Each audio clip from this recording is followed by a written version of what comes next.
So, day 3 of woo woo, the Epic Happiness Challenge is about finding your process. So I've made posts last week, this week, about my process. So my process is, in the morning, I get up. I'm usually a grumpy bear.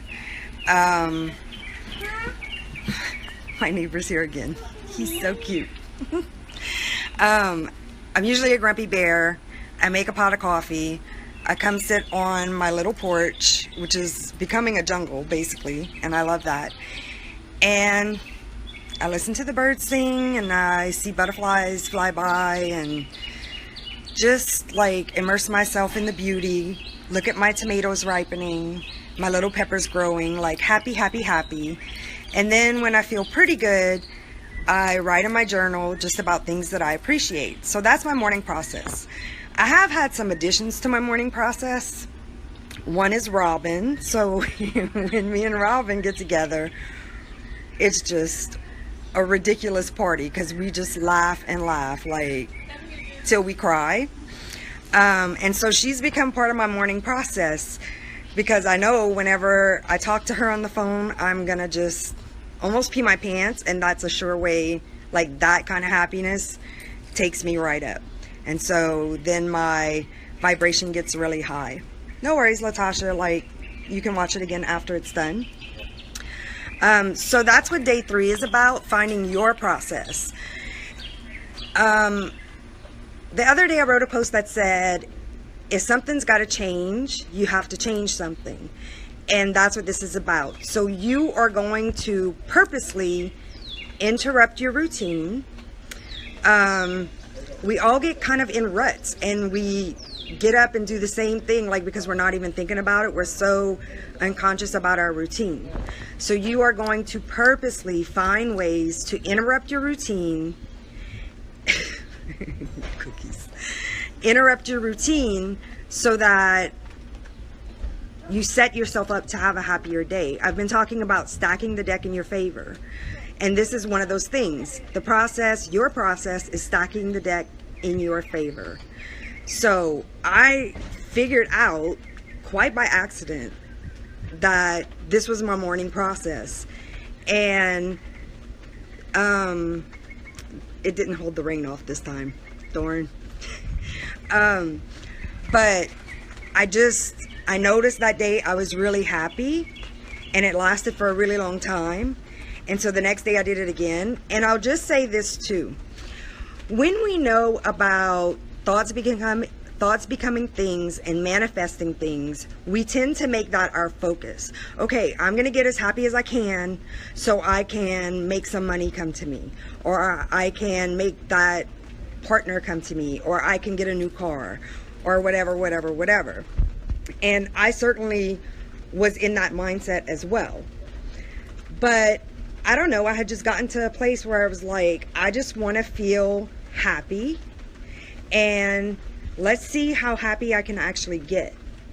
And that's what I started. So there was nothing about the manifestation. There was nothing about, if I do this, then I'm going to get this. I was just like, I want to feel good.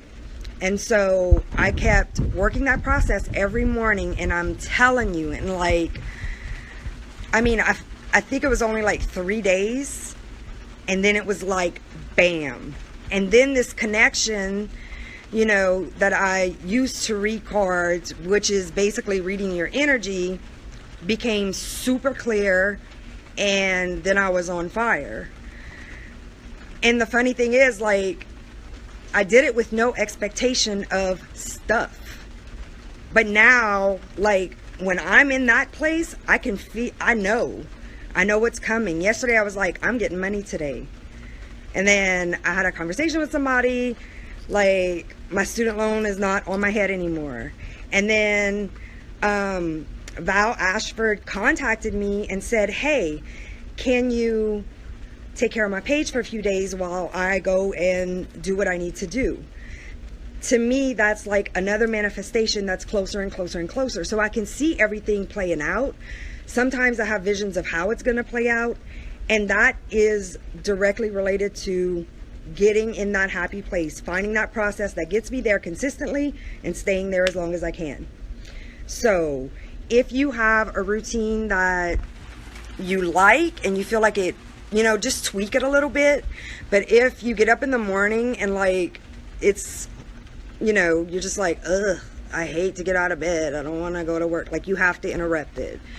One thing I've tried before is like, you know, I get up, I go to the bathroom, and then I go to brush my teeth. I'll put some music on while I'm brushing my teeth, and like really upbeat music that makes me happy. And then like that kind of gets me moving a little bit. Sometimes if I'm, you know, if it's the right song, I'll be dancing around the house in my underwear. I don't care.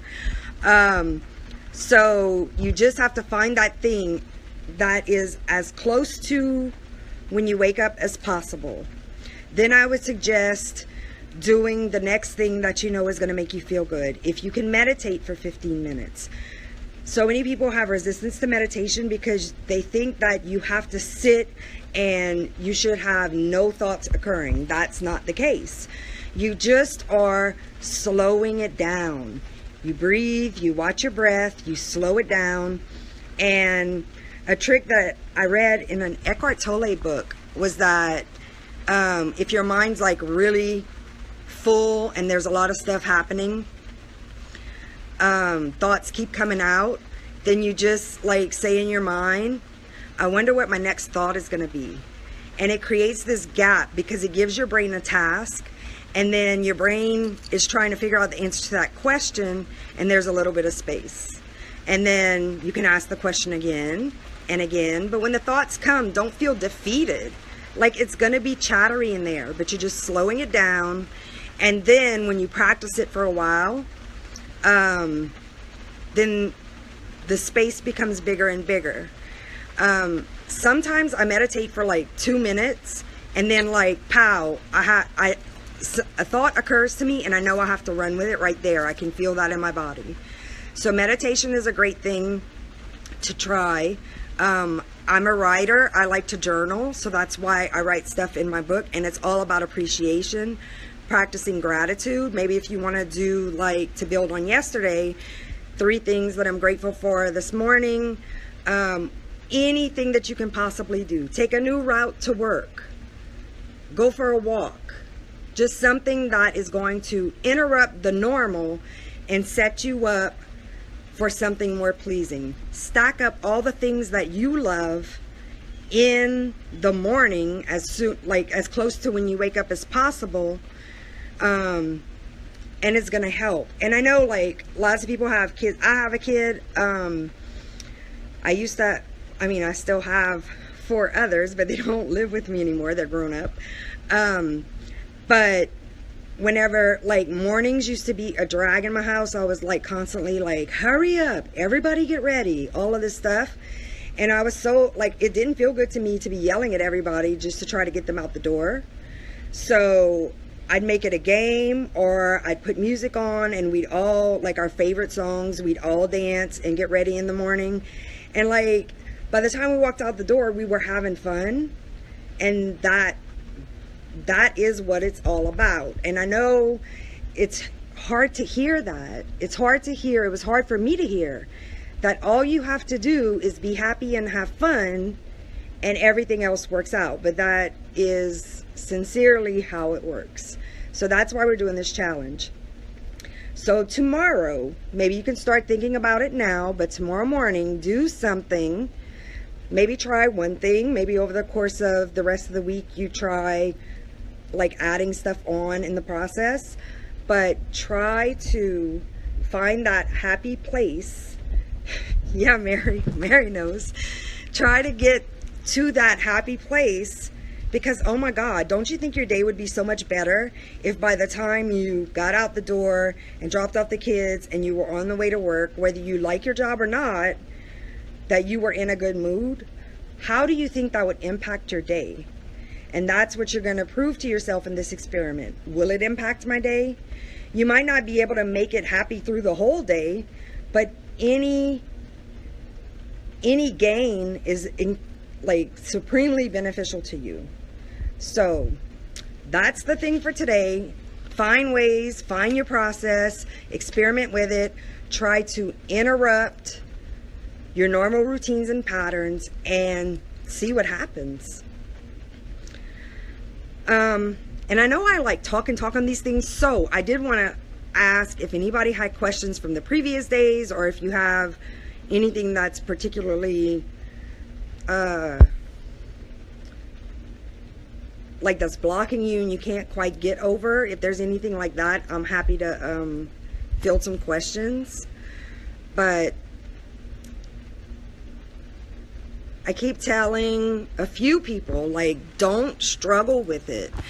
Don't fight yourself, because that is so counterproductive. Just easily and gently try to get your way there. And if you don't make it today, you have tomorrow. So you just try again and try again and try again, and eventually your persistence will pay off. But you can't get all uptight about it, because that's going to throw you all out of whack. So it looks like we have no questions. All right, so that's going to be it for day 3. Keep reminding myself. And like I said at the top, in about 35 minutes, I'm doing the live card reading. So first 5 people get full card readings. Full card readings means when I'm on it, it's like a dog on a trail. I'm a bloodhound. I'm a spiritual bloodhound. And I just keep going until I finish the question. But everybody else who wants one will get a free card reading. So that's it. And we'll be back tomorrow, probably about this time, for day 4. But good luck to you, and I'll be checking on you. Thanks for the love, Robin. All right. See y'all later. Bye.